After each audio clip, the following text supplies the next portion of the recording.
ایڈا تو جارا پہلوان کے محاورے سے ہی جارا پہلوان کی مقبولیت اور طاقت کا اندازہ بخوبی ہو جاتا ہے۔ اس خطے میں گاما پہلوان اور بھولو پہلوان کے بعد اگر کسی پہلوان کو اتنی شہرت ملی کہ اس کا نام محاورے کی شکل اختیار کر گیا تو وہ جارا پہلوان ہی ہے۔ محمد زبیر عرف جارا پہلوان نجیب الطرفین پہلوان تھے، یعنی والد اور والدہ دونوں کا تعلق پہلوان خاندان سے تھا۔ پہلوانوں کی زبان میں اسے اصیل بوٹی کہا جاتا ہے۔ وہ 24 ستمبر سن 1960 کو لاہور میں محمد اسلم عرف اچھا پہلوان کے گھر پیدا ہوئے۔ محمد اسلم عرف اچھا پہلوان کا تعلق پہلوانی کی تاریخ کے اس سنہری باب سے ہے جسے بھولو برادرز کہا جاتا ہے۔ محمد زبیر عرف جارا کے تایا منظور عرف بھولو پہلوان، چچا اعظم پہلوان، اکرم پہلوان، حسو پہلوان اور معظم عرف گوگا پہلوان جیسے نامور شاہزور رستم پاکستان جیسے خطابات حاصل کر چکے تھے۔ وہ گاما پہلوان کے بھائی امام بخش کے پوتے اور گاما کلو والا پہلوان کے نواسے بھی تھے۔ جارا نے پہلوانی کی تربیت لاہور میں موہنی روڈ پر اپنے آبائی اکھاڑے میں ہی حاصل کی، جس کی کڑی نگرانی بھولو پہلوان نے کی۔ تقریباً 6 فٹ قد کے مالک جارا پہلوان نو عمری میں ہی توانا جسم کے مالک بنے اور جب لنگوٹ پہن کر کثرت کے لیے اترتے تو دیکھنے والے دنگ رہ جاتے۔ ان کے والد اچھا پہلوان اور تایا بھولو پہلوان کو اپنے خاندان کا مستقبل جارے کی شکل میں دکھائی دینے لگا۔ بھولو پہلوان سے ابتدائی تربیت کے بعد جارا پہلوان کی ذمہ داری ارشد بجلی پہلوان کو سونپ دی گئی، جنہوں نے ایک ماہر کاریگر کی طرح جارے کے جسم کو تراشا۔ جارا پہلوان کے بھائی عابد اسلم بھولو کے مطابق زبیر پرائمری کے امتحانات میں فیل ہو گئے تو ان کی خوشی کی انتہا نہ تھی،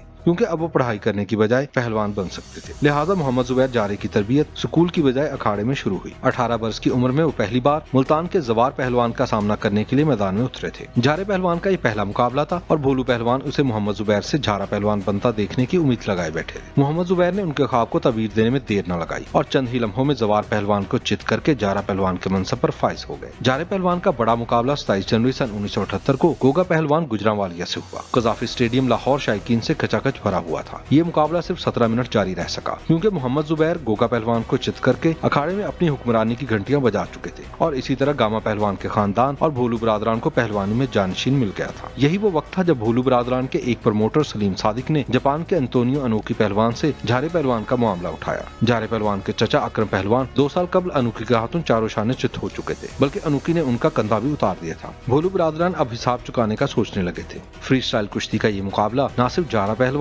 بلکہ جاپانی پہلوان انتونیو انوکی کی زندگی کا بھی سب سے بڑا مقابلہ قرار دیا جا سکتا ہے۔ جون سن 1979 میں انوکی کی پاکستان آمد سے قبل ہی اخبارات میں جارا پہلوان اور انوکی کے مقابلے کی خبریں شاہ سرخیوں میں شائع ہوئیں۔ اشتہارات میں پہلے سے ٹکٹ بک کروانے کی ہدایات جاری ہونے لگیں۔ انوکی کی پاکستان آمد کے بعد صحافیوں سے آمنا سامنا ہوا تو ان کا کہنا تھا وہ 3 سال قبل جب اکرم پہلوان سے مقابلے کے لیے آئے تھے اس وقت جارے کو دیکھا تھا تو وہ 15-16 سال کے نوجوان تھے اور ان کے بارے میں وہ زیادہ نہیں جانتے۔ اس وقت انوکی کی عمر 36 سال جبکہ جارا پہلوان 19 برس کا نوجوان تھا۔ ماہرین کی نظر میں یہ ایک یک طرفہ مقابلہ ثابت ہو سکتا تھا۔ جارا پہلوان کا یہ پہلا بین الاقوامی مقابلہ تھا اور ان کی ناتجربہ کاری بھی آڑے آ سکتی تھی۔ انوکی نے بھی اس کا اظہار کیا تھا کہ انہوں نے اس مقابلے کے لیے کوئی خاص تیاری نہیں کی، صرف معمول کی پریکٹس کی ہے۔ شاید انہیں بھی گمان تھا کہ یہ تو کل کا بچہ ہے۔ ان دنوں اخبارات میں شائع ہونے والی رپورٹس کے مطابق جارے پہلوان نے اس مقابلے کے لیے 8 ماہ کی سخت تیاری کی تھی، کیونکہ یہاں چچا کی شکست کا بدلہ اور خاندان کے کھوئے ہوئے وقار کو بحال کرنا مقصود تھا۔ بالآخر وہ دن آ گیا۔ 17 جون شام 6 بجے اتوار کا دن لاہور کا قذافی اسٹیڈیم 40,000 تماشائیوں سے بھرا پڑا تھا۔ مقابلے کے لیے میدان کے درمیان 24 فٹ چوڑا ایک خصوصی رنگ تیار کیا گیا تھا۔ مقابلہ 8 بجے شروع ہوا۔ پہلا راؤنڈ بغیر کسی سکور کے ختم ہوا۔ دوسرے میں بھی دونوں پہلوان ناقابل شکست رہے۔ تیسرا اور پھر چوتھا راؤنڈ بھی ایسے ہی گزرا کہ 6 فٹ 4 انچ قامت کا